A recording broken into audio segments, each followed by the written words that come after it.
शादाब को कप्तान बनाया, बाबर सेटल कैप्टन था, उससे पहले सरफराज सेटल कैप्टन था, उसको आपने हटाया। ये जो प्लेयर्स है ना, एक प्यादा है, शतरंज का प्यादा होता है, बोर्ड इसको वजीर बनाता है, फिर दूसरे प्यादे को वजीर बना के उसको उससे पिटवाता है। चेयरमैन तो नहीं आता है, पॉलिटिकल होता है, उसको क्या पता यार क्या करना है मुझे। तो हम जैसे प्लेयर ही उनके कान में बोलते हैं कि ये कप्तान चेंज कर दें। सर 90 के लौंडे ना, ये लकब सही मिला इनको, वो वापस आए, 10-11 हरवाया नहीं, हार गए। चलो 16 के बाद फिर चेंज होते हैं, तो सरफराज कप्तान आता है, कोच भी चेंज हो जाता है, बाहर का आ जाता है, फिर आप क्यों जीत जाते हैं। अजीम तरीन कप्तान इमरान खान, वसीम अकरम, इंजमाम, यूनुस, सरफराज, बाकी जितने भी है ना, इन्होंने इमरान खान को देख के क्रिकेट शुरू की।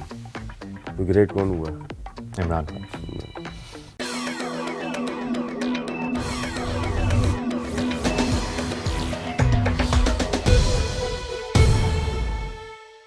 अस्सलामुअलैकुम, कैसे हैं आप सब? उम्मीद करते हैं आप बिल्कुल ठीक ठाक होंगे। जियो पॉडकास्ट में आपको खुश आमदीद कहेंगे। मैं हूं मुबश्शिर हाशमी। जियो पॉडकास्ट की हर एपिसोड में हम किसी सेलिब्रिटी, एक्टर, म्यूजिशियन, क्रिकेटर से आपकी मुलाकात कराते हैं और उनकी इंस्पायरिंग स्टोरी आप तक पहुंचाने की कोशिश करते हैं और उनसे सीखने की कोशिश करते हैं। आज के जो हमारे गेस्ट हैं, मेरी बड़ी खुशकिस्मती है, मैं इनका बहुत बड़ा फ़ैन रहा हूँ, आज भी इनका फ़ैन हूँ और पाकिस्तान क्रिकेट का एक बहुत बड़ा नाम रहे हैं। और आज की जनरेशन शायद विकेट कीपर्स की अगर बात करती है तो उनके यहाँ वो सोचते हैं कि ये स्टाइलिश बैट्समैन है, ये स्टाइलिश विकेट कीपर है, ये बड़ी ज़बरदस्त इसकी टेक्निक है। लेकिन अगर किसी ने 90s की क्रिकेट को प्रॉपरली फॉलो किया है तो उस दौर के और इस दौर के चंद बड़े विकेट कीपर्स में इनका नाम सर फहरिस्त होगा और उस लिस्ट में होगा। मेरे साथ मौजूद हैं पाकिस्तान क्रिकेट टीम के साबिक कप्तान, जो कि 92 से 2003 तक इन्होंने खिदमात सर अंजाम दी। उसके बाद कोचिंग में भी आए और विकेट कीपिंग का बड़ा नाम है और पाकिस्तान क्रिकेट का बड़ा नाम है। इन्होंने बड़े बड़े इंकशाफात भी किए हुए हैं और ये कुछ अरसे में एक किताब भी मंजर आम पर लाने वाले हैं, तो इस पर भी हम बात करेंगे। हमारे साथ मौजूद हैं पाकिस्तान क्रिकेट टीम के साबिक कप्तान, लेजेंड राशिद लतीफ़। बहुत बहुत शुक्रिया। अस्सलाम वालेकुम, कैसे हैं? थैंक यू वेरी मच, आपने बुलाया मुझे आज। बहुत शुक्रिया राशिद भाई। बहुत सी बातें आपसे करनी है और बहुत से इंकशाफात आप करने वाले हैं आपकी किताब के बारे में। लेकिन इंकशाफात नहीं है, बस हकीकत है, कुछ ढकी छुपी नहीं है चीज़ें, लेकिन उसको मंजर आम पे लाना ज़रूरी हो जाता है क्योंकि बहुत पुरानी बातें हो गई, कुछ लोग भूल गए। तो थोड़ा सा रिमाइंडर है कि हमारी क्रिकेट पास्ट में कैसी रही है, जिसके असरात अभी तक मौजूद हैं। तो यकीनन फिर क़ारीन के लिए और नाजरीन के लिए वो बड़ी ख़ास बुक होगी, उस पर भी हम आगे चल के बात करेंगे। लेकिन सबसे पहले क्रिकेट का आगाज़ कैसे किया, और हम आज वो जानना चाहते हैं जो ये जनरेशन शायद भूल गई है या उनको रिमाइंडर, जैसे और ये कैसा सफ़र रहा? पाकिस्तान में जिस तरह बच्चे खेलते हैं गलियों में, कराची स्ट्रीट क्रिकेट, मलीर में स्टार्ट की थी, वो क्लब क्रिकेट से स्टार्ट की, और इत्तेफाक से जगह हमारी दरखेज थी उस ज़माने में, ग्राउंड भी बहुत ज़्यादा थे मलीर में, या मॉडल कॉलोनी कह लें। और हमारे साथ के जो प्लेयर थे, आज सोचते हैं कि यार ये प्लेयर एक साथ हम लोग बड़े हुए, जिसमें सईद अनवर उसी इलाके में थे हमारे, मैं खुद था, यूनुस खान वहाँ से आए थे मर्दान के, लेकिन क्योंकि स्ट्री मिल से ताल्लुक़ था, खेलते मलीर में थे आके। फिर उसी जगह से 5 किलोमीटर के रेडियस से आसिम कमाल वहीं से थे, खुर्रम मंजूर, खालिद लतीफ़ वहीं से थे, ज़फ़र इकबाल, फिर उसके बाद कुछ प्लेयर यूएई से खेले, अथर लईक, अरशद लईक खेले वहाँ से। तो ये जो साद अली एक खेले, वो भी मलीर कैंट में ही रहते थे। तो इलाके हमारे ऐसे थे जहाँ पे क्लब क्रिकेट बहुत ज़्यादा होती थी, तो शायद इसी वजह से हम लोग की डेवलपमेंट फास्ट हुई। और फिर हम मलीर जिमखाना से खेल के कराची से फिर पाकिस्तान यूनिवर्सिटी से खेले, कस्टम, फिर यूबीएल, फिर क्रिकेट चलती रही। 92 में आपने डेब्यू किया वर्ल्ड कप के बाद, क्या वो एक रिग्रेट है कि थोड़ा सा जल्दी डेब्यू हो जाता तो टीम में शामिल हो जाता? देखिए, क्रिकेट से कोई भी रिग्रेट नहीं है, जितनी मिली बहुत मिली, क्योंकि लाखों लोग खेलते हैं इसमें, और कब मौका मिले आपको और कब आप क्लिक करते हैं, ये बहुत अहम है। प्रोसेस था मेरा पूरा 4 साल का हुआ है, 89-90 का अगर मैं लेता हूँ, सही मानों में क्रिकेट शुरू की। उससे पहले भी खेल चुका था, लेकिन 3-4 सीज़न पूरे लिए मैंने। होता यही आजकल जो मिस्टेक हो रही है ना, वो ये कि एक लड़का टीवी पे 50 रन कर देता है, तो फिर उसकी एक कंपेन तो नहीं कह सकते, लोग उसको पसंद करने लगते हैं। और पीआर अब तो ज़्यादा होगी ना, आप लोगों के दौर में तो वो वाली पीआर भी नहीं थी, सिर्फ परफॉर्मेंस थी। पीआर देखिए, खेलना तो प्लेयर को ही होता है ना, पीआर से आप आ जाते हैं कि वैसे ही बाहर हो जाते हैं, वो गलत हो जाता है। तो प्रोसेस पूरा होना चाहिए। आजकल यही होता है कि एक प्लेयर खेला, उसके बाद पाकिस्तान टीम में जाता है, वहीं से वापस आ जाता है। बहुत सारी मिसालें आपको मिल रही होंगी यहाँ पे, लेकिन हमारा वो सिस्टम शायद बेहतर था कि आप पूरा फर्स्ट क्लास को देखते थे, खेलते थे, पूरे प्रोसेस से गुजरते थे, पूरे प्रोसेस से खेलते थे। हमारे जब 90s की क्रिकेट की बात होती है तो राइवलरी वसीम अकरम वकार यूनुस को, यानी वो एक पॉजिटिव कंपटीशन उनका होता था ऑन द फील्ड। आपका और मोइन खान का भी था ऑब्वियसली। 92 वो खेले, 96 में आप खेले, 99 वर्ल्ड कप में वो खेले, 2003 में आप खेले।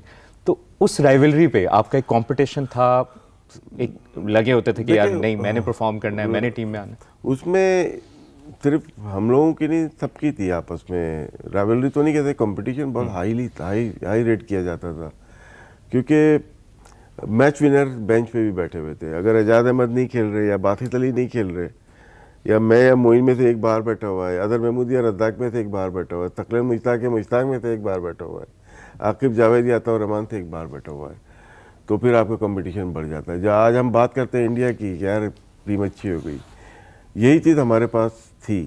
मैच विनर्स बेंच पे भी थे। जिस टीम के बेंच पे मैच विनर आ जाए, समझो वो टीम बहुत अच्छा परफॉर्म करेगी। सिर्फ बायलैटरल में नहीं, सिर्फ टेस्ट मैचेस में नहीं, तमाम फॉर्मेट में। अब तो 3 हो गए, पहले 2 होते थे, वहाँ पे परफॉर्म करेगी। लेकिन जब पूरी टीम ही लेजेंड से भरी हो और पूरी टीम ही सुपरस्टार से भरी हो, तो फिर मैनेज करना भी मुश्किल हो जाता है। मैनेज हो नहीं पाया। जब आप बात करते हैं ना, मैनेज सही से हो नहीं पाया। शायद क्रिकेट बोर्ड इतना स्ट्रांग नहीं था, प्लेयर्स पावर बहुत थी, जो भी कप्तान आता था तो वो स्ट्रांग होता था। सबसे पहले 92 के बाद जावेद भाई जो कप्तान आए ना, वो ठीक, मतलब कि स्ट्रांग कैप्टन थे, लेकिन उनके ऊपर पॉलिटिक्स हुई और उनको हटा दिया गया। वहाँ उसके बाद आज तक हर कोई समझता है कि मैं भी कप्तान बन सकता हूँ। अभी रिसेंटली देख लें आप, 2023, 24, 25 में देख लें, शादाब को कप्तान बनाया, बाबर सेटल कैप्टन था। उससे पहले 19 में जाते हैं या 20 में जाते हैं, सरफराज सेटल कैप्टन था, उसको आपने हटाया।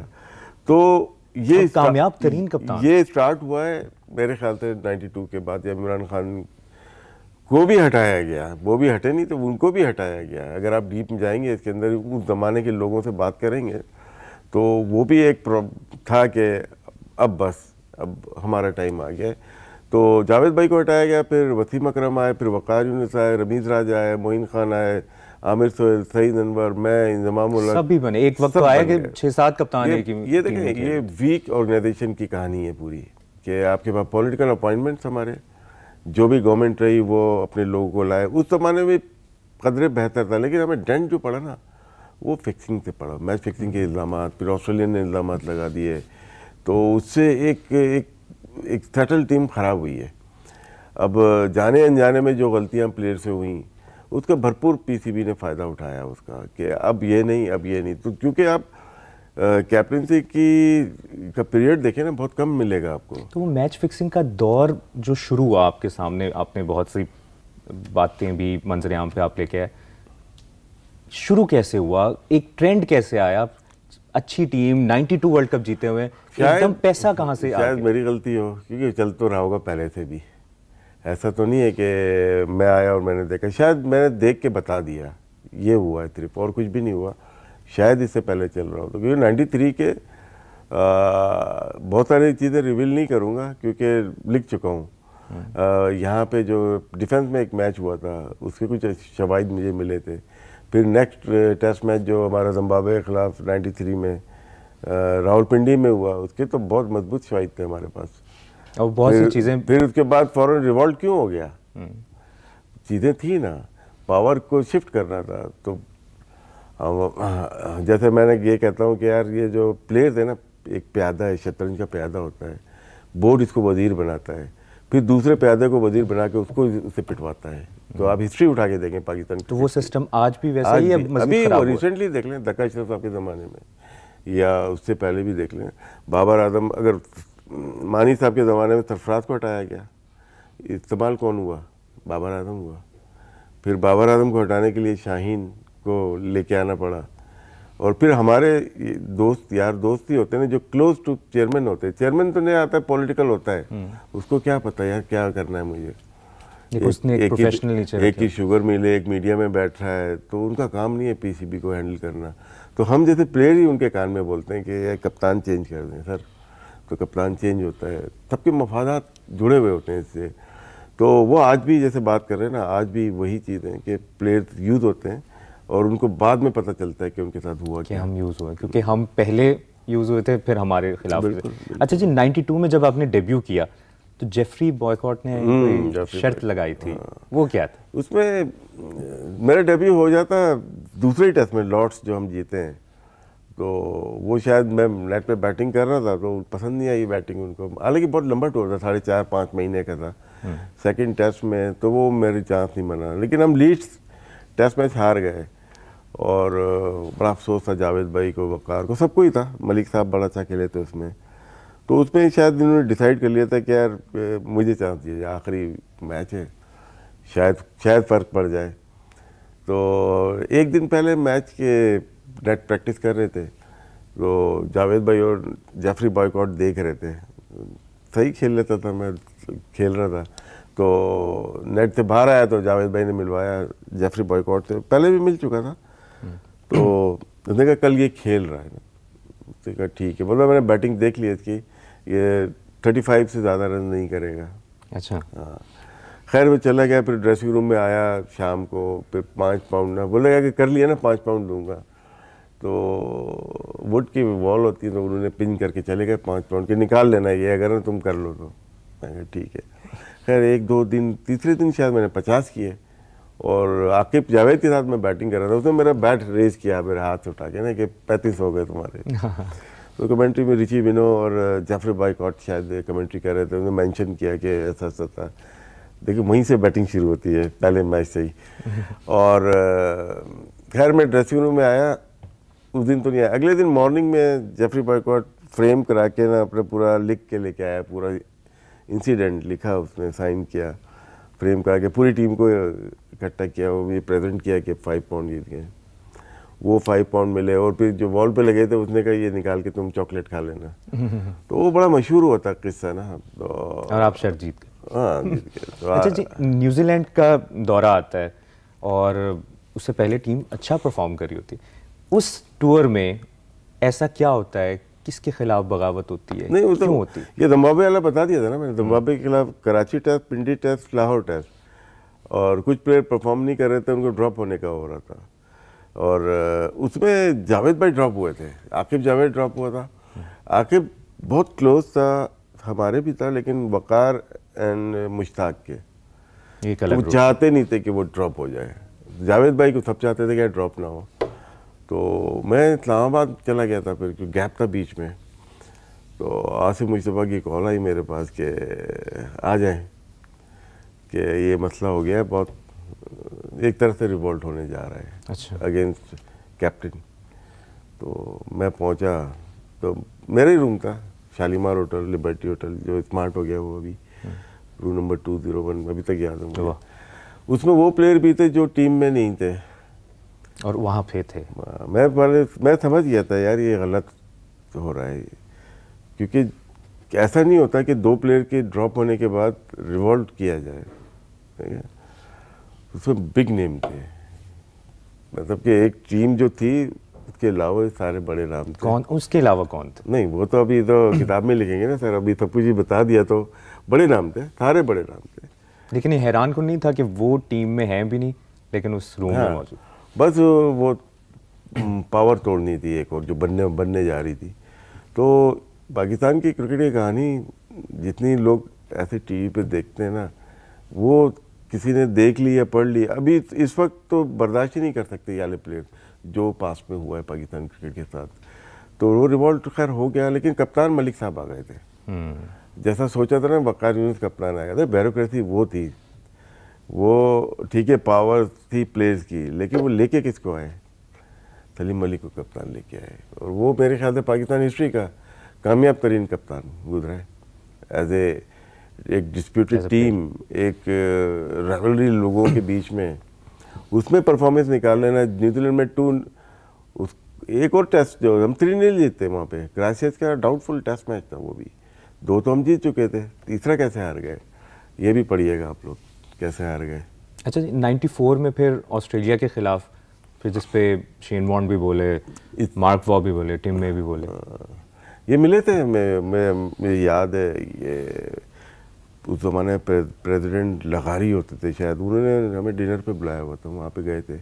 वहाँ कोई इंसिडेंट हुआ था, जैसा कि इन लोगों के रिटर्न स्टेटमेंट हैं, तीनों के स्टेटमेंट है मेरे पास, 9 मई 94-95 में दिए थे इन्होंने, वेस्ट इंडीज़ में, वहाँ से भेजे थे उन्होंने। तो लेकिन ये बात शुरू हो गई थी शायद सिंगर कप से, जो कि उस सीरीज़ से पहले सिंगर कप था, वहाँ पे बहुत सारी बात हुई थी, बहुत सारे लोग मेंशन है जस्टिस क्यूम इंक्वायरी में मेंशन किए गए उसके अंदर।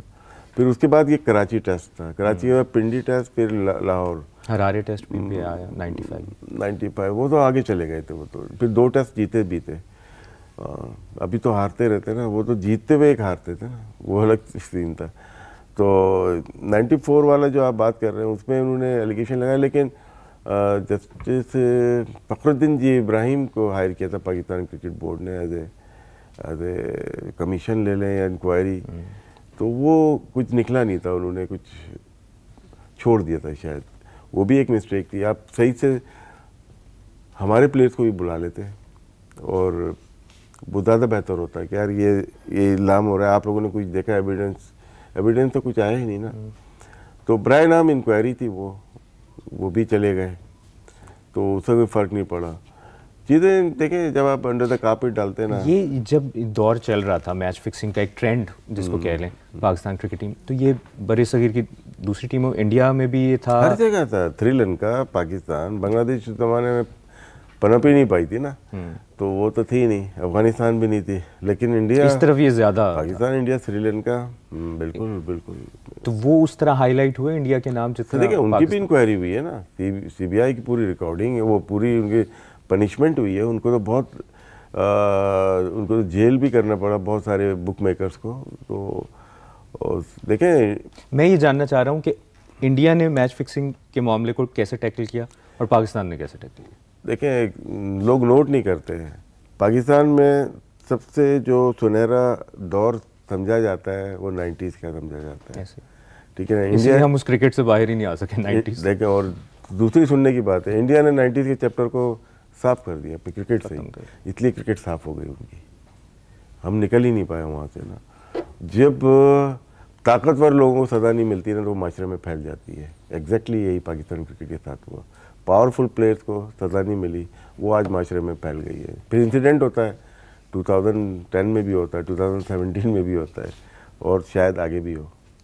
तो उस वक्त ऐसा वो पावरफुल शख्स या पावरफुल सिस्टम में इंसान कौन था जिसने ये सब होने दिया? या वक्त होती है ना, वो बचाती है कुछ लोगों को, सबके पॉलिटिकल कनेक्शंस होते हैं, तो वहाँ पे बचाए जाते हैं। जस्टिस क्यूम ने 2010 की रिकॉर्डिंग में है, मेरे पास क्लिप है, वो बोला कि अगर इम्प्लीमेंट हो जाती जो मैंने इंक्वायरी की थी, तो ये आज नहीं होता जो हो रहा है। बोलता है यहाँ पे लाइकिंग डिसलाइकिंग होती है, लोगों के ताल्लुकात होते हैं जिसमें बच गए। तो उन्होंने रिकमेंडेशंस तो लास्ट पेज में लिखा है ना कि रिकमेंड को पूरा इसको किया जाए, और जो लोग इन्वॉल्व हैं उनको दोबारा बोर्ड में नहीं लेके जाए, यहाँ पे बोर्ड के दोबारा कप्तान भी बने लोग। तो आपने करप्शन को और आगे बढ़ाया, जिसकी वजह से हमें प्रॉब्लम आई हैं। फिर 96 आता है, वर्ल्ड कप क्वार्टर फाइनल, हम क्यों हारे? क्या ऐसी क्या वो जडेजा बहुत अच्छा खेला उसमें ना, आप नोट कीजिएगा, एक बॉल आते ही साथ लेग भी 4 था, शेफर्ड ने आउट नहीं दिया था। मैं समझता हूँ वो बड़ा बिगेस्ट DRS होना चाहिए था वहाँ पे। हारने का ये कि शायद किसी खिलाड़ी की इंजरी की वजह से। सईद अनवर को मैं ब्लेम देता हूँ, सईद अनवर आउट नहीं होता हम जीत जाते हैं। वो सईद अनवर बहुत ही बड़ा प्लेयर था, बिलीव हमें बहुत। आमिर सुहेल, आमिर भाई भी हो गए, या इंजी, एजाज, सलीम मलिक, जावेद, सब खेल रहे थे। या शायद आमिर सुहेल उस मैच में कप्तानी उस तरह सही नहीं कर पाए क्योंकि अचानक कप्तानी मिल गई थी। नहीं, रन तो आखिरी 6 ओवर में बने ना, कप्तानी तो ठीक की उन्होंने, जो रिसोर्सेज थे उसके लिहाज से मेरे ख्याल से ठीक कप्तानी की थी। रन बहुत ज़्यादा नहीं थे, वो आखिर में अजय ने रन बनाए ना, उस पर अब आमिर सोहेल, बकार यूनुस या आकिब जावेद को क्या बताता हूँ, पिच बहुत अच्छी थी, स्विंग हो रही थी, लेकिन बहुत ही अच्छा खेला। कि इंडिया में तो यहाँ जो बल्ले पे बॉल लगती है ना, थोड़ी स्लो जाती है बाउंड्री पे, इंडिया में जो लगती ही साथ जाती है, पिच का बड़ा कमाल होता है। तो ब्लेम नहीं दूंगा उसमें किसी को, कंट्रोवर्सी बहुत ज़्यादा बनी यार, ये नहीं, कप्तान नहीं खेले हमारे, नहीं खेले, वो इंजर्ड थे यार। ये अभी मैं तो कमेंट्री करता ही नहीं इसके बारे में। हाँ, क्यों अपने आप को मुसीबत में डालूंगा। चलें, लेकिन फिर भी ऑब्वियसली देखें, क्रिकेट एक ऐसी चीज़ है जिसमें हम सबके इमोशंस इन्वॉल्व हैं। 90s की क्रिकेट हो, आज हो, हम सब, और स्पेशली इंडिया के ख़िलाफ़ एक बंदे का ज़्यादा इमोशनल वो होता है। इसी में एक ऐड कर लेते हैं, हम इंडिया से वर्ल्ड कप में क्यों हार जाते हैं? नर्व का कंट्रोल होता है। हम लोग हम देखें, वो जो अभी कुछ दिन पहले बात हुई थी कि 90s के बड़ों ने वो लेगेसी और वो सब, लेकिन 92, 96, 99, 2003, 2007, 2011 और ये चल रहा है। नर्व्स किसी एक की तो स्ट्रांग होती नहीं, कोई एक तो देखिए, हम लोग समझते हैं कि हमारी बॉलिंग बहुत अच्छी है तो वनडे में अगेंस्ट इंडिया। मैं तो वर्किंग ही यही थी सारी। मैं जो टीवी पे बैठता हूँ या वर्किंग करके, ब्लाइंड तो बैठना ही नहीं होता ना। 92 का आप लेके सिडनी, मैं एक मैच पे आ जाता हूँ आपके साथ। सिडनी आ गए, 213 रन किए इंडिया ने, हम कितने पे आउट हुए? 173 पे हम आउट हो गए। तो इंडिया बॉलिंग से जीती, बैटिंग से जीती? बॉलिंग से जीती। तो ये कॉन्सेप्ट ही गलत है कि इंडिया बैटिंग से जीतती है। इंडिया सारे वाइट बॉल गेम सब, इवन 96 देख लें, 96 देख लें, 99 देख लें, और 2003 देख लें, और 2007 नहीं हुआ, फिर हम आगे जाते हैं, 11 देख लें, 260 नहीं करने दिए मोहाली, फिर 2015 देख लें, फिर 2019 देख लें, और हम 2023 न्यूयॉर्क का देख लें, 118 नहीं करने दिया। ये भी हम कहते हैं कि सनसनीखेज मैच होगा, ये होगा। सारे मैचेस आप ज़्यादा बेहतर बता सकते, सारे वन साइडेड रहे, यानी किसी में भी कोई एक स्टेज नहीं आई कि हम जिसमें डोमिनेट। हम लोग टेस्ट बहुत कम खेले उनसे उस जमाने में। हमारे बॉलर टेस्ट के अच्छे थे। तेज बॉलर ना कभी भी एक जगह 6 बॉल नहीं कर सकता। इंडियन बॉलर एक्यूरेसी बहुत ज़्यादा है, स्पिनर हो या तेज बॉलर हो, प्रसाद हो या श्रीकांत हो। लेकिन राशिद भाई, आपने जो जिस टीम का आप हिस्सा रहे, वो तो लेजेंड्स थे हमारी टीम में, बड़े बड़े नाम थे, जिसको देख लें। लेकिन वो उस वक्त तो इंडिया की टीम में वो लोग नहीं थे जो नहीं, आज, यानी प्रसाद का मुकाबला बुमराह से नहीं। प्रसाद अगर 50% डॉट खेक करा रहा है और हमारे लोग डॉट नहीं करा रहे, तो फर्क आ गया ना। एक्यूरेसी होती है ना। वनडे में प्रसाद ही था ना जिसने इंतजाम की स्लिप लगवा दी थी, अकॉर्डमैन के एजाज को। जगह चैनल देखे ना, वो आंखें बंद करके बॉलिंग नहीं करते थे। देखें, एक्यूरेसी थी उनके पास। 92 देख लें, 96 देख लें, 99 देख लें, जितने भी देखेंगे, चाहे मुन्ना पटेल या जहीर खेल रहे हो 11 का वर्ल्ड कप, या 15 में दूसरे खेल रहे हो, उनकी एक्यूरेसी बहुत थी। स्पिनर कुंबले हो, हरभजन हो, जडेजा हो, कुलदीप हो, एक्यूरेसी है इनके पास। हमारे स्पिनर्स की एक्यूरेसी नहीं है। बैटिंग इंडिया की ज़्यादा बेहतर है, सबको ही पता है, और यही वजह बनी शायद मोस्टली मैचेस जो पाकिस्तान हारा, इंडिया की बॉलिंग बहुत तगड़ी थी। ये डिफरेंट अप्रोच है इस बात पे, क्योंकि हम सब यही समझते हैं कि इंडिया बैटिंग से जीता है। अच्छा, इसी दौरान एक मैच फिक्सिंग से रिलेटेड एक सवाल अभी जहन में आया। क्या ऐसा भी हुआ एक टूर्नामेंट, कोई 3 मुल्की टूर्नामेंट, जिसमें दोनों टीमें हारना चाहती थी? हाँ थी, वो सिंगर ट्रॉफी, सिंगर कप था शायद, लगा ऐसा। अभी वसूख से तो नहीं कह सकते, लेकिन डाउट हुआ यार। ये उसका क्लिप है, मैच में देखिए, पाकिस्तान वर्सेस ऑस्ट्रेलिया देखिएगा, और दोनों टीमें हारना चाहती थी, और लग रहा था, चाहती थी, मोर नहीं लगा सकता, डाउट था। और ये डाउट कैसे उसमें पता चलता है कि क्या होता है? ना वो लोग सेलिब्रेशन कर रहे हैं, ना हम सेलिब्रेशन कर रहे हैं, वहाँ पे डाउट क्रिएट हो जाता है। तो फिर आप डिसमिसल देखते हो, यार ये कैसे आउट हो सकता है। तो देखिएगा आप लोग 1994 कोलंबो, पाकिस्तान वर्सेस ऑस्ट्रेलिया, उससे पहले भी एक मैच हुआ था, पाकिस्तान वर्सेस श्रीलंका। अच्छा, मैं ये बात भी समझना चाह रहा हूँ, मैच फिक्सिंग जब होती है, उस टीम में 4-5 खिलाड़ियों को इन्वॉल्व किया जाता है तो बड़ा मैच हारती है टीम, वरना तो बाकी जो प्लेयर्स हैं जो एफर्ट कर रहे होते हैं उनको नजर नहीं आ रहा। मैं आपको स्ट्रेट बम मार देता हूँ। सलीम मलिक को लाइव बैन किया, एक प्लेयर तो नहीं था ना। अगर समझता है, पीसीबी ने समझा या जस्टिस कयूम कमीशन ने समझा क्या इस प्लेयर की वजह से? एक प्लेयर तो हरा ही नहीं सकता ना, आपको चाहिए होते हैं 4-5 अपनी तरफ पूरा ग्रुप होता। ठीक है, अब बाकी रह गए, वो फंस गए। अतौर रहमान लाइफ बैन गलत लगा है उसको, या इजी टारगेट तो बताया नहीं ये अतौर रहमान इजी टारगेट नहीं, बस बाद में यही किया कि उसने गलत बयानी से काम लिया, क्योंकि उसको टारगेट ही ऐसा कर दिया था ना। तो उसको उस जमाने में शायद उनके लायर होते थे गवर्नर पंजाबी तारिक रहीम साहब थे शायद उस ज़माने में। तो वो 2 बयानात उनके सामने आ गए इनके अतौर रहमान के, जिसकी वजह से उनको नुकसान हुआ। लाइफ बैन अतौर रहमान क्यों, कहाँ से होता था, मुझे तो समझ में नहीं आया। तो फिर अब आप इसका जवाब देना चाहें दें, लेकिन आप नहीं देंगे, लेकिन मैं कोशिश करूंगा आपसे जाने फिर कि सलीम मलिक के अलावा और कौन कौन से प्लेयर्स थे जिन पे लाइफ बैन लगता, जो रिपोर्ट आने से पहले लग रहा था 2-3 प्लेयर और थे, बड़े नाम थे। तो वो रोका गया। किसने रोका वो भी पता चलेगा कि ज़िंदगी रही तो। और सलीम मलिक उतने इन्फ्लुएंशियल नहीं थे या उनके नहीं, उनका तो करियर ख़त्म, जो 100+ टेस्ट मैच खेल गए थे तो इजी टारगेट हो गए ना वो तो, कि 2 साल की इंक्वायरी हुई है, सोचने की बात है, और कुछ ना निकला हो। 72 लोग आ गए, 32 टेस्ट प्लेयर आ गए, 10 चेयरमैन आ गए, खान साहब भी आ गए, जावेद बर्की भी आ गए, कौन नहीं आया उसमें? फिर कैसे हो सकता है कुछ ना निकला हो?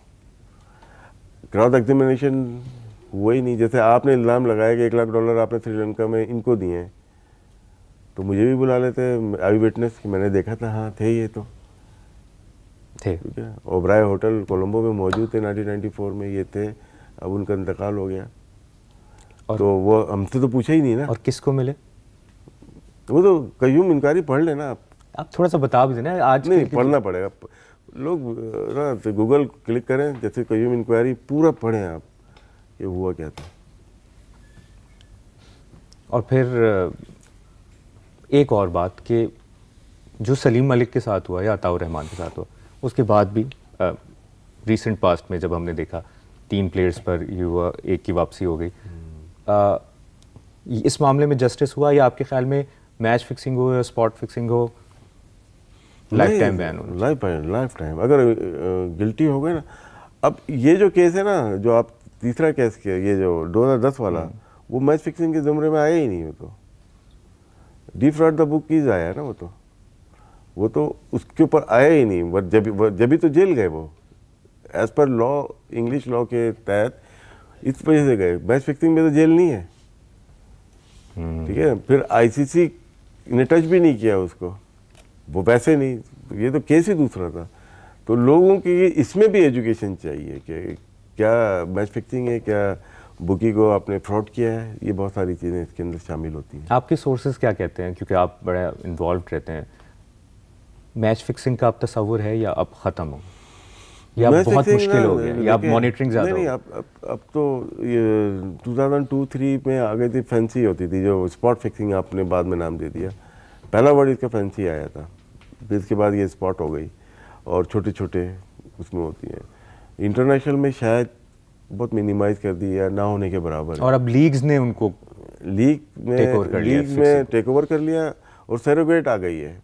पाकिस्तान में भी आई थी 2 साल, वो तो हमने शोर मचा दिया बहुत ज़्यादा, हम खुद मिले लोगों से जाके। मोहम्मद रिजवान का इसमें बड़ा अहम रोल रहा। मोहम्मद रिजवान को ऐसे थोड़ी हर कोई चमाट मार रहा है। मोहम्मद रिजवान वाहिद बंदा है जिसने 4 सरोगेट बंद कराई हैं, 4 फ्रेंचाइज के पास नहीं, जहाँ वह उसकी अपनी फ्रेंचाइज में सेमीफाइनल में उसने टेप लगा दिया था, याद होगा आपको। और उसके बाद कंट्रोवर्सी बनी, और उसके बाद जितने भी लोग थे पाकिस्तान के जो कंट्रोल करते हैं क्रिकेट को, जानते हुए अनजानते हुए, तो सब पीछे जब से ही पड़े हुए इसके। तो इसका मज़ीद इंकशाफ आपकी बुक में होगा, ये वाली बातों का भी? मैंने भेजा था कुछ आपको पढ़ने के लिए, शायद मैंने पढ़ा है। मैं चाहता हूँ कि वो नहीं बनी, अभी नहीं। सही। अच्छा जी, 98 साउथ अफ्रीका टूर पे आ जाते हैं। हाँ। उसमें वो उसके बारे में कुछ बताएं। और वो उस टूर में सकलैन मुश्ताक और मोहम्मद अकरम के साथ मगिंग भी हो गई थी। हाँ, वो मगिंग हुई नहीं थी, और भी प्लेयर थे इसमें। ये तो मुझे बाद में इंकशाफ। देखिए, आप जब लीडर और कैप्टन होते हैं ना, तो आप सर्टेन चीज़ें देख रहे होते हो। वो तो बाद में मुझे मोहम्मद वसीम ने बहुत कुछ बताया, क्योंकि मोहम्मद वसीम उस टूर पे था। तो उसने बताया राशिद भाई ये भी हुआ था वहाँ पे, ये लोग नहीं, ये लोग थे। अब वो लोगों को याद ही नहीं, मैं छेड़ना नहीं चाहता, लेकिन याद करा दें आप। शायद नहीं, वो फिर एक नई कंट्रोवर्सी खड़ी हो जाएगी। 98 की बात है यार।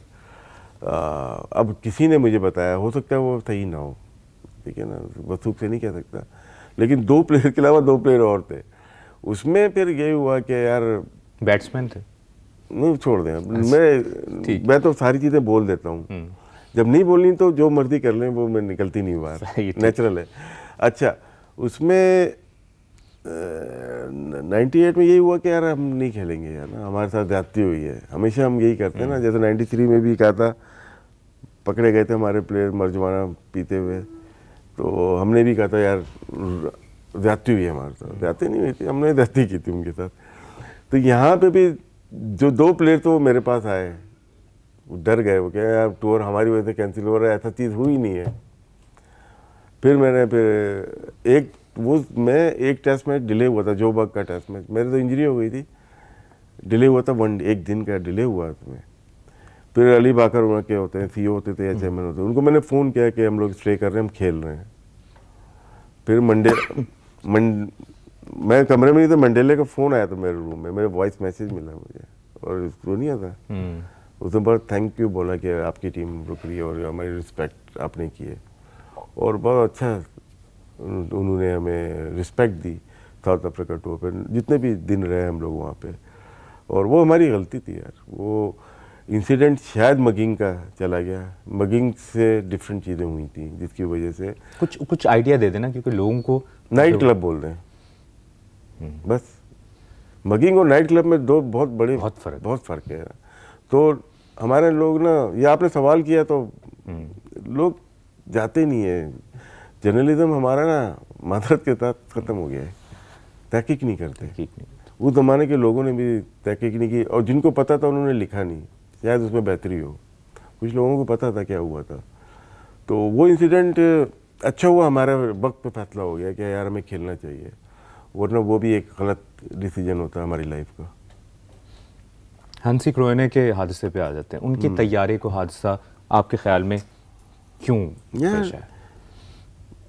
इत्तेफाक कह लें या मसलहतन कह लें, बहुत सारे लोग दुनिया में नहीं रहे जिनके ऊपर डाउट था, और मसलहतन ज़्यादा लगता है यार। देखें ना, हनीफ कैडबरी थे एक साउथ अफ्रीका में, अब पता नहीं वो किस सुनने में आया कि उनका मर्डर हो गया था अफ्रीका में। और भी थे, लोकल थे, उनके नाम लेना बड़ा मुश्किल हो जाएगा, आपको ऑफ द रिकॉर्ड बता दूंगा।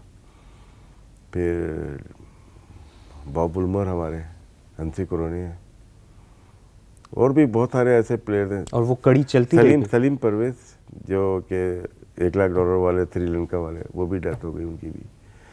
तो लोग कड़ियाँ मिलाएंगे, बहुत सारी चीज़ें आपको मिलेगी। एक और थे, छोटे डॉन थे, उनको जेल में मार दिया गया। तो एक कम चीज़ें नहीं हुई पाकिस्तान में। हम लोग तो बस अच्छा टीवी पे दिखाते रहते हैं, जहाँ बुरा आता है अंडर द कारपेट, तहकीक ही नहीं की हमने। और फिर बोल रहा हूँ कि इस इंसिडेंट के बारे में आपने लिखा है बुक में? किसमें? सब कुछ मिलेगा आपको। कब तक आएगी बुक? बल्कि ये भी बहुत जल्दी में नहीं, मुझे टाइम लगेगा, टाइम ऐसा थोड़ी है। देखिए, तहकीक करेंगे, उसको बैठ करेंगे, लीगल से बहुत सारी चीज़ें, पहली और आखिरी बुक होगी। और ऐसी मेरा नहीं ख्याल कि कोई लिख सकता है दोबारा क्रिकेट से हट के। क्रिकेट के मैचेस नहीं होंगे, मैंने ये मैच खेला, वो खेला। एक आई थी अभी प्राइम वीडियो पे, पुरानी है, इनसाइड एज। जी, बस उससे 2 हाथ आगे होगी, उसको आप बना भी सकते हैं। हम एक्सपेक्ट करें 2026 इतना जिंदगी रही तो। अच्छा जी, वर्ल्ड कप 2003 पे आते हैं। आप 2003 के वर्ल्ड कप के बाद जब कैप्टन बने, बांग्लादेश के खिलाफ मैच था, कैच लिया, वो बज़ाहिर वो कैच अच्छा, उसके बाद बांग्लादेश, जो भी स्टोरी है यार बड़ी। तो आपने अपील कर दी, आउट हो गए। उस मैच में ऑफर हुई थी मुझे, मैं अभी पेपर भी दे दूंगा, लगा दीजिएगा अभी ना। पीसीबी को लिखा मैंने, उसका रिप्लाई भी नहीं आया। ये एटीट्यूड होता था। वो तो मैच तो हो गया, मैच बैन हो गया, वो ठीक है, लेकिन उसकी इन्फॉर्मेशन मैंने आईसीसी को भी की, पीसीबी को भी की, कोई रिप्लाई नहीं आया। आज बोलते ना बता दिया करो, मैं तो आपके घर घुस के बताता रहा, आपने क्या किया? किसी ने कुछ एक्शन नहीं लिया। डाउट बहुत हैं, पुरानी वाली मैनेजमेंट। नहीं तो फिर कैच नहीं था और कैच की अपील करना। कैच पे तो मैं आया ही नहीं ना, कैच पे तो भी आऊँगा मैं तो एक इंसिडेंट बता रहा हूँ कि उसमें मैच हारने की ऑफर होती है ना, वो हो चुकी थी, जो कि अच्छा पीसीबी को इन्फॉर्म कर दिया था रिटर्न में, लिख के मेरे पास पड़ा हुआ है, आप दीजिएगा सीईओ को आप लगा दीजिएगा इसके ऊपर, तो वो मैंने इनको दिया था। बाकी कैच का ये कि वो भी खूब इंसिडेंट हुआ, मैं ज़िंदगी भर समझता रहा कि मैं सकलैन से कैच गिर गया, देखिए ना मैच भी टेंस वाला था, मैं हार जाते, तो मैं समझा, मैंने सकलैन से पूछा कि यार कि वापस बुला लें, उन्होंने कहा नहीं। वो बात बहुत पुरानी हो गई, अब 2017 में मैं और सकलैन पीटीवी में साथ काम कर रहे थे, मैं 4-5 साल हमने साथ काम किया।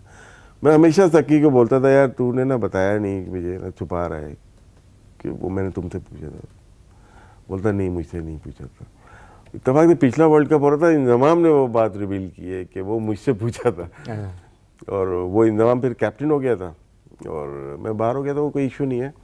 लेकिन मुझे याद था कि मैंने किसी से पूछा था यार इसको वापस बुला लेते हैं कि, और वो हीट ऑफ द मोमेंट में उसने इंजमाम ने कहा नहीं है, हार जाएंगे मैच, तो वो मैच हम जीत गए। तो होता है क्रिकेट में, ठीक है चलो। वो हारने की ऑफर जो आई थी वो छोड़ देना, वो तो मैं दे दूंगा ना, फिर आप सोचने दें, लोगों को भी मौका दें सोचने। लेकिन फिर आप वो मैच जीते। मैच जीत गए थे, इंजमाम ने बहुत आला बैटिंग की थी, और उस मैच सुबह ही ना बात हो रही थी, इंजमाम ने मुझे कहा कि यार अगर तुम्हें रन नहीं किया ना आज तो मुझे वनडे से ड्रॉप कर देना। ये देखे हम, वो रन कर दिया, हम ड्रॉप हो गए, वो खेलते रहे। मैं अच्छा, वो बड़ा अच्छा प्लेयर था। उसमें एक और चीज़ हुई थी, यूनुस खान का बड़ा कैरेक्टर था, क्योंकि जब तौकीर रियाज साहब मैंने कहा कि इंजमाम को वापस लेके आना है, तो उन्होंने मना कर दिया था। फिर यूनुस ने बोला नहीं राजेश भाई, हमें वो नहीं करना जो पिछले करके गए कि रास्ता नहीं रोकेंगे, जो ग्रेट प्लेयर है, अच्छा प्लेयर है, उसको सपोर्ट करना है। कुछ हमारे साथियों ने मना किया था कि हमारा वक्त आ गया, अब इनको मत आने दो, शोएब अख्तर इंजमाम को मत आने दो। अच्छा। सबसे पहले मैं लेके उनको मैं आया, और मैं और शोएब तो गए भी थे, इंजमाम के घर पे भी गए थे, वो सीरीज़ खेला फिर। तो इसमें यूनुस की सपोर्ट बहुत ज़्यादा रही, मिलती रही, ये उसकी ग्रेटनेस थी। और जब यूनुस भाई के खिलाफ एक बगावत वाला वो तो उन्होंने आपको कॉल की, सपोर्ट ली कि यार ये क्या हो रहा है? नहीं वो तो पीछे मैं था, मुझे एक एक पल की रिपोर्ट है उसमें। ये जो टीवी पे आके बोल रहे हैं, तो आधे से ज़्यादा झूठ बोल रहे हैं। कहानी क्या है, सच कहानी क्या है? नहीं, ये तो टाइम ही नहीं है मेरे पास, तो इसका तो पूरा चैप्टर यूनुस खान का मेरे बुक में मौजूद है। लेकिन समराइज करके एक बगावत होती है, वही 90s के लोग शामिल थे बिहाइंड द डोर्स। मैं लोगों को क्रिकेट की इतनी समझ नहीं है। हलफ तक बात आ गई। वो आती है पाकिस्तान में, तो एक फ्लोर पे दूसरा मज़हब होता है, एक फ्लोर पे दूसरा होता है। देखिए 96 हारते हैं, 99 हारते हैं, 2003 हारते हैं, और बुरी तरह 2007 हारते हैं। उसके बाद रिजीम चेंज होती है, क्रिकेट बोर्ड की भी चेंज होती है, और थोड़ा सा चेंज आता है, आपका कोचिंग स्टाफ चेंज हो जाता है 7 का।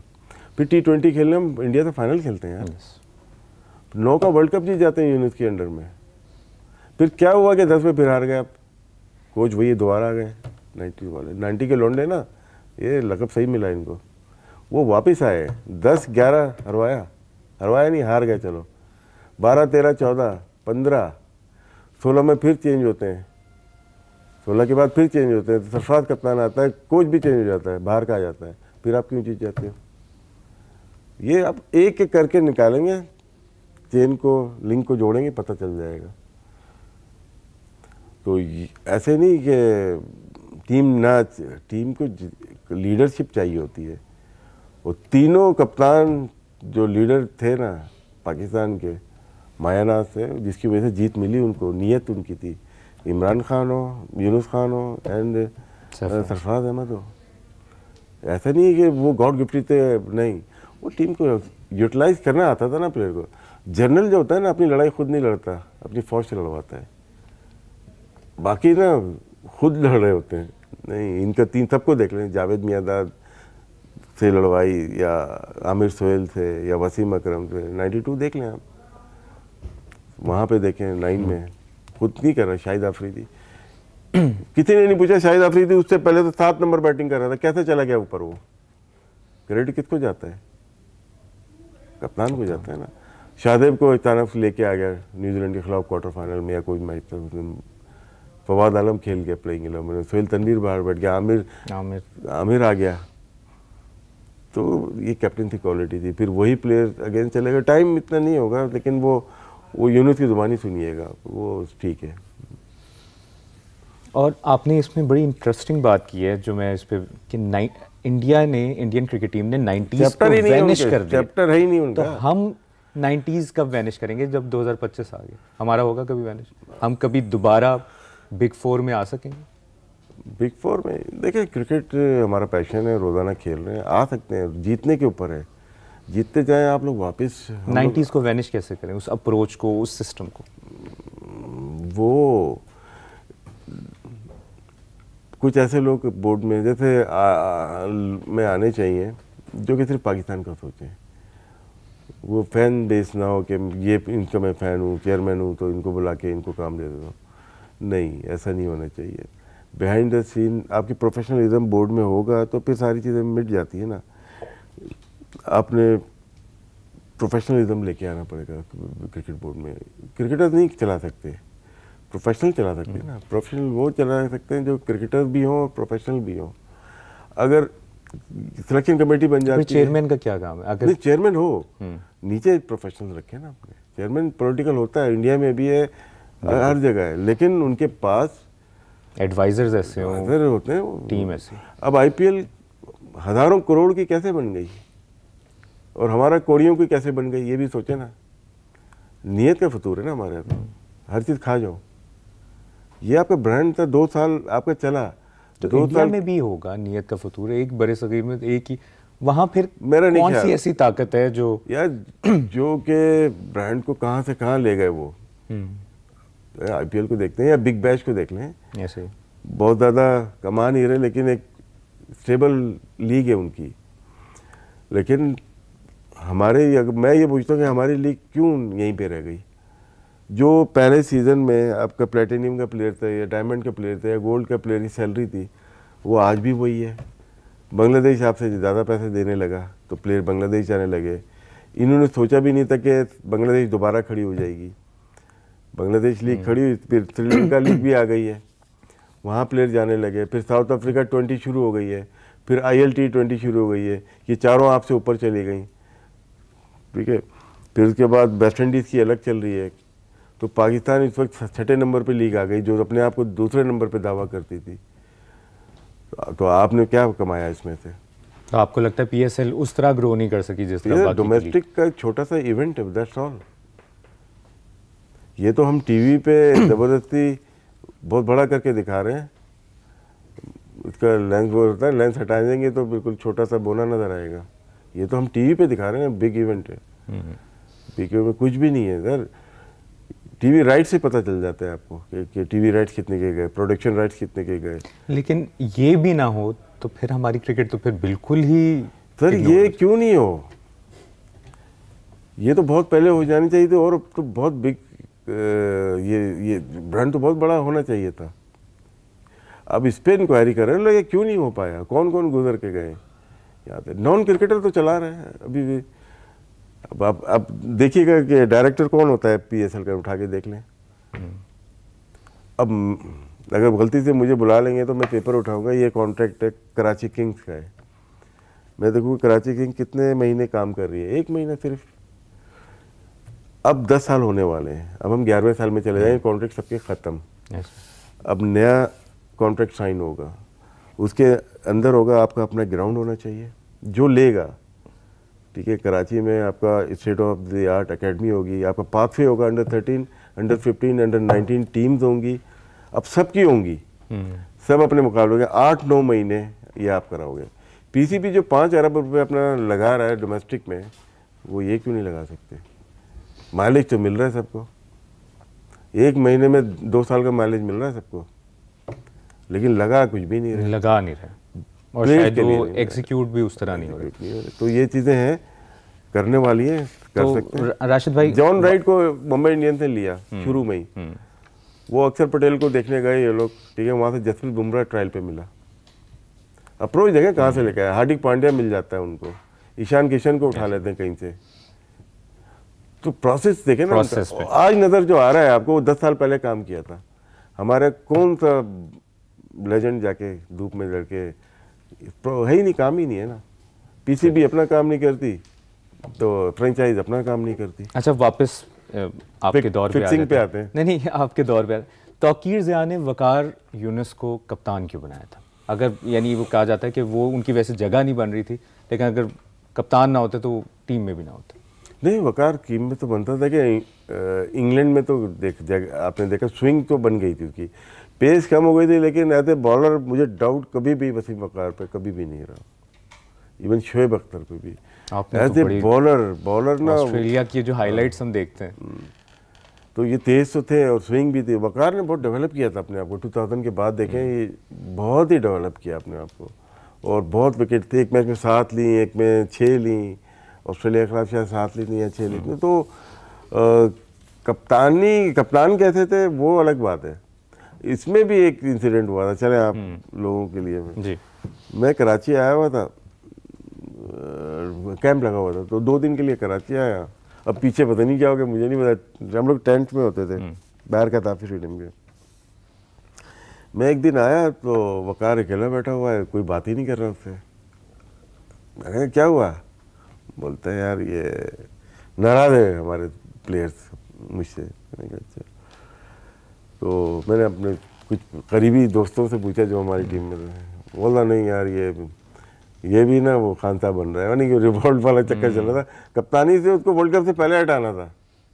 वो जनरल साहब में अक्लमंद इंसान थे, उन्होंने कहा नहीं। बात हुई थी मेरी उनसे ना, और लोग बात करते थे मुझसे, पता नहीं क्यों, हालांकि छोटा सा एक नाम था पाकिस्तान क्रिकेट का, लेकिन जनरल साहब हो या शहरियार साहब हो या खालिद महमूद साहब हो, सुनते थे, लेकिन उस पर अमल होता था। लेकिन ये अमल किया, याला जो ये जो होने जा रहा था ना, आपने जो बॉल के वकार की जगह नहीं बनती थी, कहीं से आया होगा आपके वकार की जगह नहीं बनती, उस पीरियड में देखिए सबसे ज़्यादा तो वकार ने आउट किया। तो आपने कैसे सोचा कि वकार की जगह नहीं बन रही थी?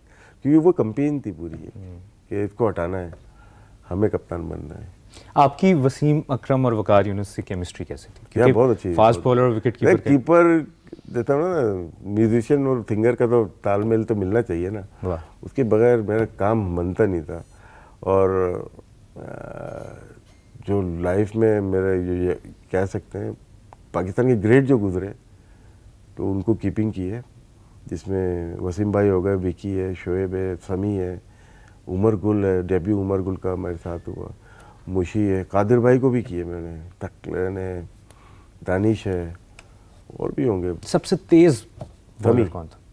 समी की बॉल लगती थी यार। शोएब अख्तर नहीं? शोएब अख्तर तो था ही तेज ना वो तो, लेकिन शोएब जिस पे आप यानी बैट्समैन से ज्यादा आप हो रहा होता, उसमें हो सकता है कि समी को जो मैंने बॉल जो मेरी लगी है ना, वो ड्यूक की बॉल थी। ड्यूक बॉल थोड़ा हार्ड होती है। शोएब तो था तेज, लेकिन समी की बॉल ना लगती थी आके हाथ के ऊपर। ये अभी नहीं बोल रहा मैं, बहुत पहले से बोल रहा हूँ ये। लेकिन समी उस तरह का बड़ा नाम क्यों नहीं बन सका? फॉर्मेट का था मेरे ख्याल से, इसको गलत टेस्ट मैचेस ज़्यादा खिला दिए इसको। अगर आप स्टैट्स निकालेंगे अभी भी, सोहेल तनवीर, उमर गुल, समी, ये आगे पीछे की बॉलर वनडे में, टेस्ट मैच में बहुत अच्छा नहीं रहा ये, लेकिन तो उसको खिलाना ही चाहिए था शायद। वनडे क्रिकेट या T20 बाद में अच्छा हो गया। T20 इस्लामाबाद यूनाइटेड से खेलता रहा, वो अच्छा रहा। तो हमारे फास्ट बॉलर में ये अच्छे थे, फास्ट बॉलर सारे ना। आप ज़्यादा और क्रिकेट खेल सकते थे? अभी आप में क्रिकेट बाकी थी? नहीं, ज़्यादा खेल गया मैं तो। अभी मैं जितने भी देख रहा होता हूँ ना, तो उनको यही बोलता हूँ कि ये कीपिंग की प्रैक्टिस नहीं कर रहे होंगे, बैटिंग बहुत अच्छी हो जाती है।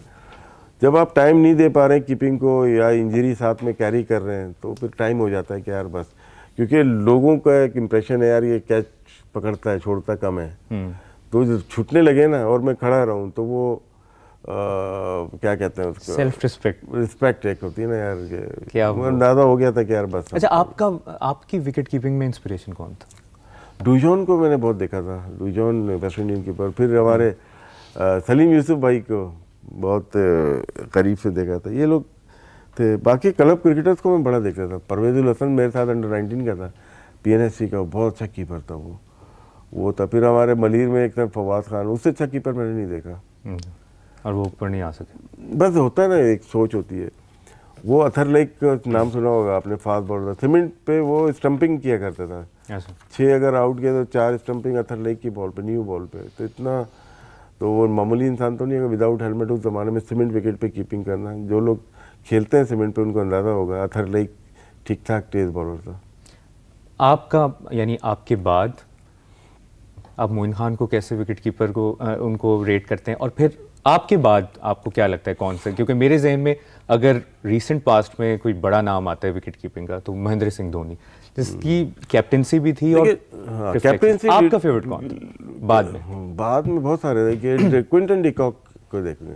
देखिए आप लोग डिफरेंट तरीके से देखते हो, मैं थोड़ा सा कीपर्स को डिफरेंट, मैं मिस चांसेस देखता हूँ कि किसके जाना है, उसका डाटा भी कलेक्ट करते हैं। MS धोनी 18% मिस चांसेस हैं उसके करियर में। थोड़ा सा मार्जिन दे सकते हैं कि टर्निंग या ख़राब पिचेस पे भी किए।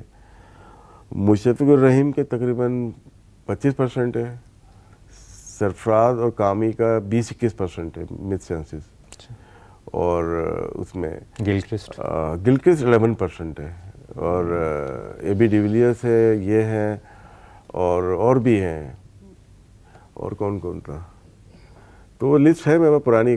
हम मेरे मोइन के ज़माने का डाटा इतना ज़्यादा नहीं है, जितना भी है ना वो है बस।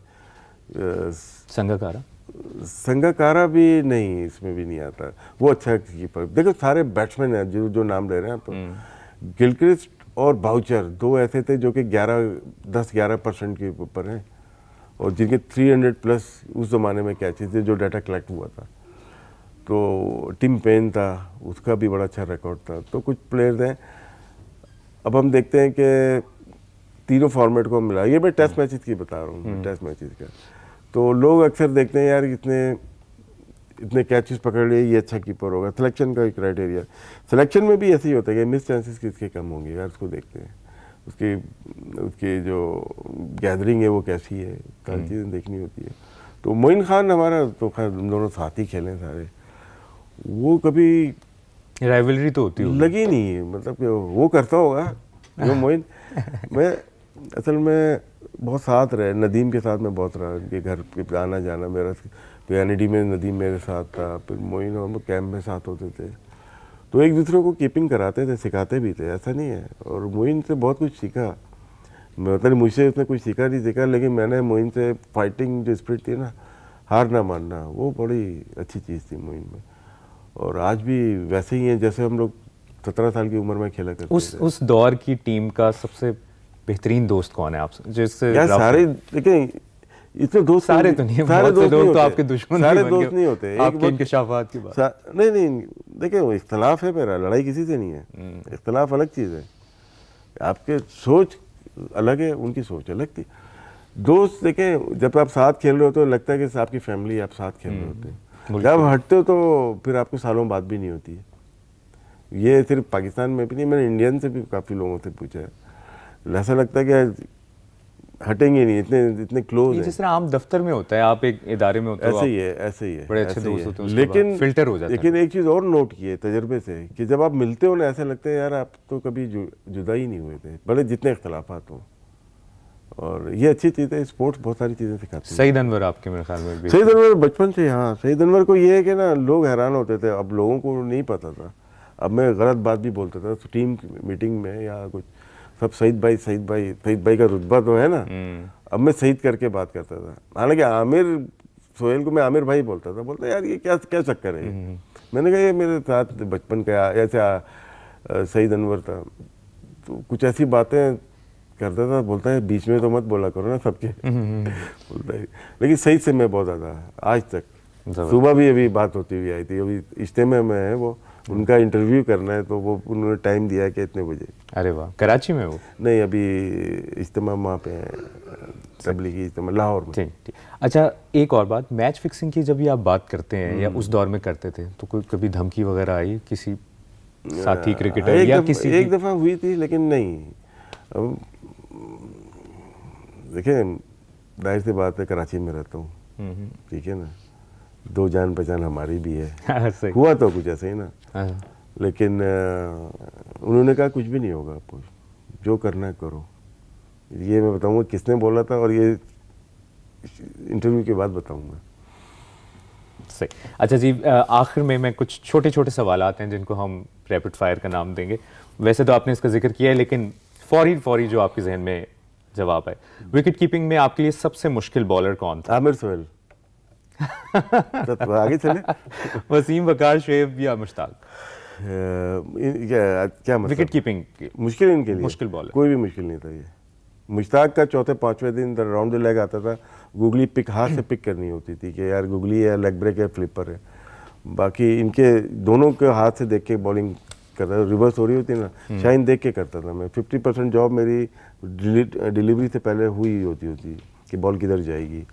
मुश्ताक थोड़ा सा क्लोज है ना, तो उसकी गूगली टर्निंग ट्रैक रफ, वहाँ पे थोड़ा सा कंसंट्रेशन ज़्यादा करनी पड़ती। यानी इन सब में मुश्ताक अहमद मुश्किल था? हाँ मुश्ताक। शोएब अख्तर भी चौथे पांचवें दिन नहीं, फास्ट बॉलर तो इजी होता है ना, आ रही है जा रही है बॉल बस। आपके ख्याल में सबसे ज्यादा ज़हीन कप्तान कौन था? वसीम, वकार, सलीम मलिक, जावेद?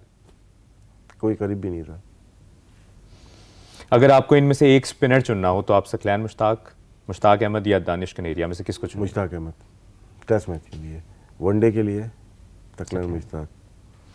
आपके मुताबिक 90 की दिहाई का सबसे अच्छा फास्ट बॉलर कौन था? Glenn McGrath, Curtly Ambrose, Wasim Akram या एलन डॉर्फ? यार मुश्किल काम है, मुश्किल काम। कहीं तो आपको फंसाना है ना राजवी भाई। Curtly Ambrose.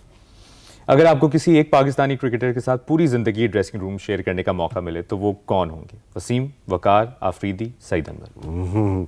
सईद अनवर। आपको सबसे मुश्किल विकेट किस मुल्क की लगती थी? पाकिस्तान की। स्किट करती है, नीचे रहती है। मैंने डीएचए में कीपिंग की है कि टेस्ट। ऑस्ट्रेलिया, इंग्लैंड सही नहीं आसान होती है, वो तो बॉल आ रही है ना, वहाँ वेदर भी अच्छा होता है, लाइटिंग अच्छी होती है, डे नाइट हो या डे हो, इजी होती है वहाँ पे। यहाँ पे ना नीचे रहती है बॉल। अगर आपको पाकिस्तान के किसी एक मैच को तारीख के सबसे बड़े मैच का दर्जा देना हो तो वो कौन सा मैच होगा और क्यों? हारने में, जीतने में? जीतने। आप हारने में भी बता सकते हैं कि कौन सा मैच जीत सकते थे? सिडनी टेस्ट जो हम 96 में जीते ना, वो बेस्ट टेस्ट में। और आपके मुताबिक पाकिस्तान का सबसे अंडररेटेड क्रिकेटर कौन था आपके दौर में? सारे ही थे, सब बड़े प्लेयर थे, लेजेंड थे, सुपरस्टार्स थे यार। मतलब क्या, बहुत सारे को वो रुतबा नहीं मिला जो कि मिलना चाहिए था। आज मैं देखता हूँ ना, सईद से यही बोल रहा था, जब हम छोड़ दी तो बाद में जो प्लेयर आए वो भी अच्छे थे, लेकिन मैंने कहा सईद यार हम तुम्हारा मजाक उड़ाते थे, मैं तुम लोग लेजेंड थे, लेकिन वो रुतबा वाले नहीं मिला। यूसुफ को नहीं मिला वो रुतबा, यूनुस को नहीं मिला। 10,000 8,000 रन है इन लोगों के यार। तो हमारे यहाँ मोस्टली जो फॉलोइंग है ना फास्ट बॉलर की शायद थी। बैट्समैन में जब जावेद भाई को मिला है, जावेद भाई को मिलना भी चाहिए था, वो तो आइकॉनिक प्लेयर हैं। बाद में जो पॉपुलर हुए शाहिद अफरीदी और शोएब अख्तर को जो मिला है, फेम मिला है, अच्छा मिला फेम, उनको खुशी होती है देख के। लेकिन यूसुफ और यूनुस मेरे ख्याल से अच्छा इनको मिला। कोइंसिडेंस चेक करें, इनमें से अजीम बैट्समैन कौन है? सईद अनवर, मोहम्मद यूसुफ, यूनुस? नहीं, इसके तीनों अदीम ही है, मेरे लिए तो अदीम है।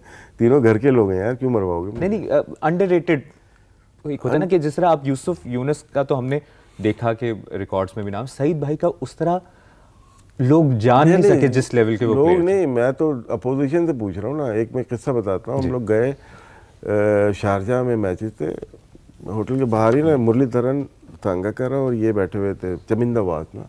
मैं वो सईद आए तो मिला ना, सईद भाई करके बात करते थे।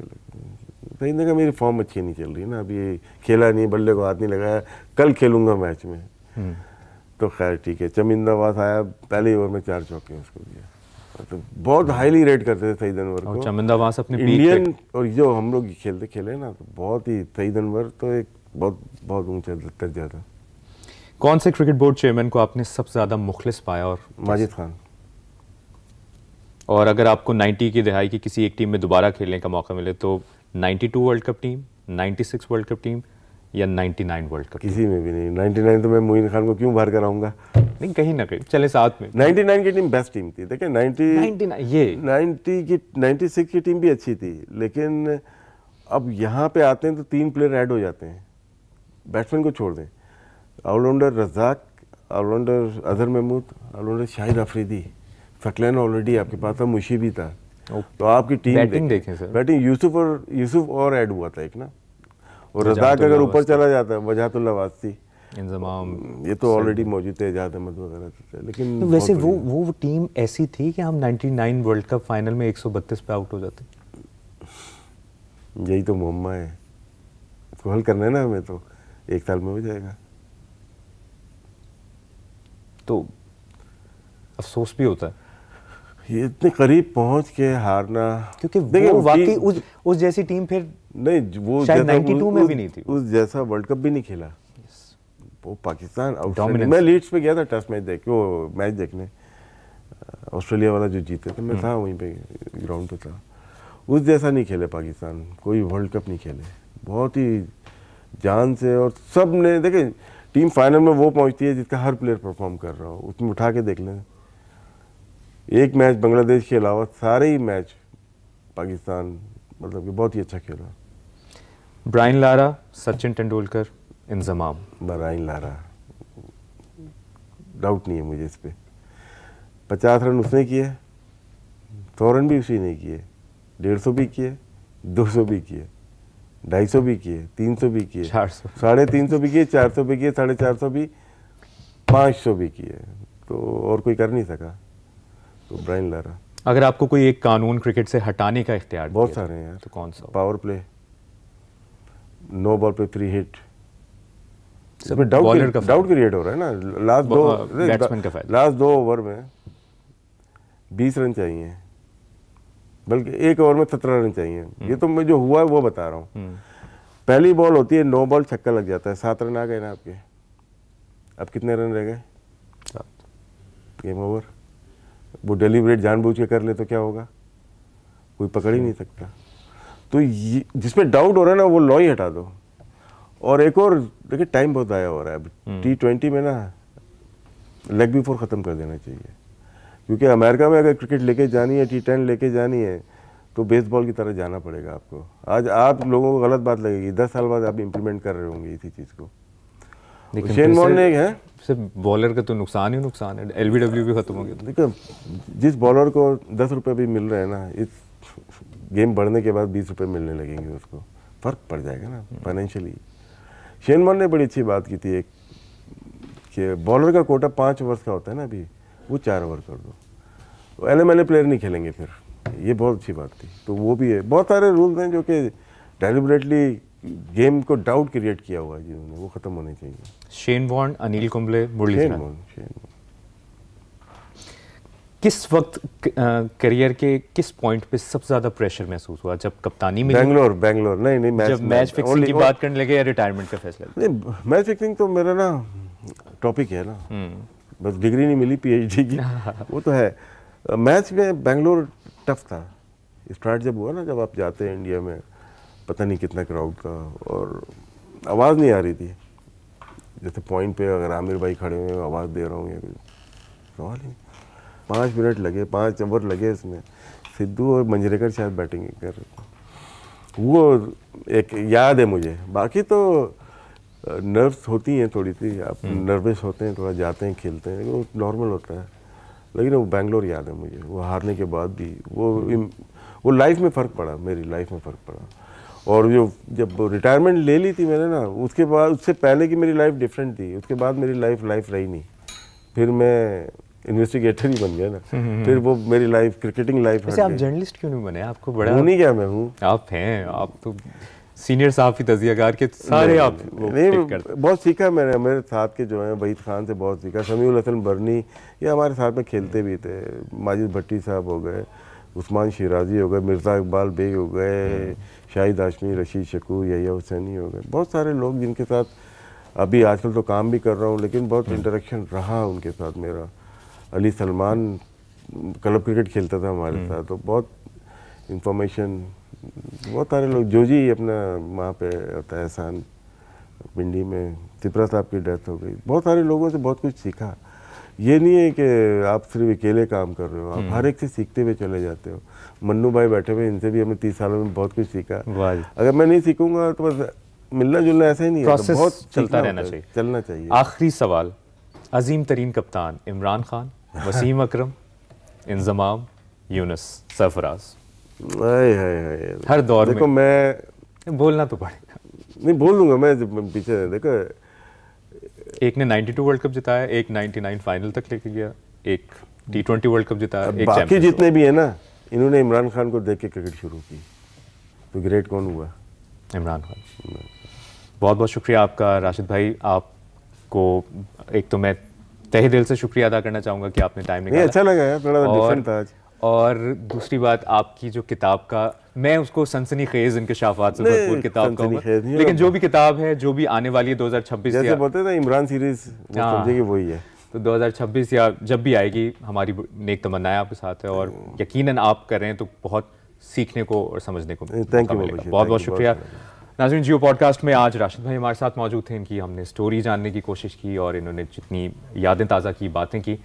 अगले जियो पॉडकास्ट के एपिसोड में किसी और क्रिकेटर, किसी म्यूजिशियन, एक्टर के साथ आपकी मुलाकात कराएंगे, उनकी स्टोरी आप तक पहुंचाएंगे। तब तक के लिए अपना ख्याल रखिए। अल्लाह हाफ़िज़। मेरे साथ मौजूद हैं अज़लान शाह, इनके साथ मौजूद हैं डॉक्टर वरीशा अज़लान।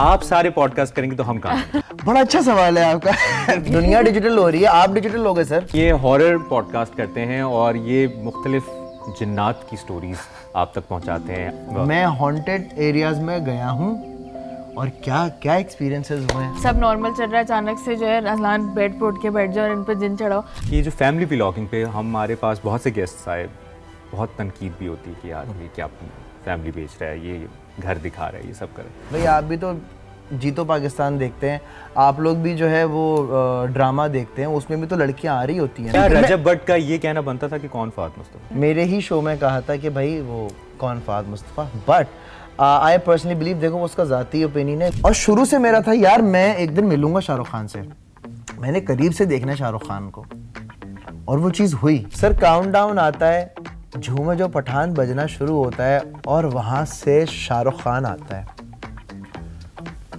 मुबशिर भाई मैं आपको बता नहीं सकता, हम शाहरुख खान से मिलने जा रहे हैं, मैं और मुबशिर बहुत जल्द। End of story.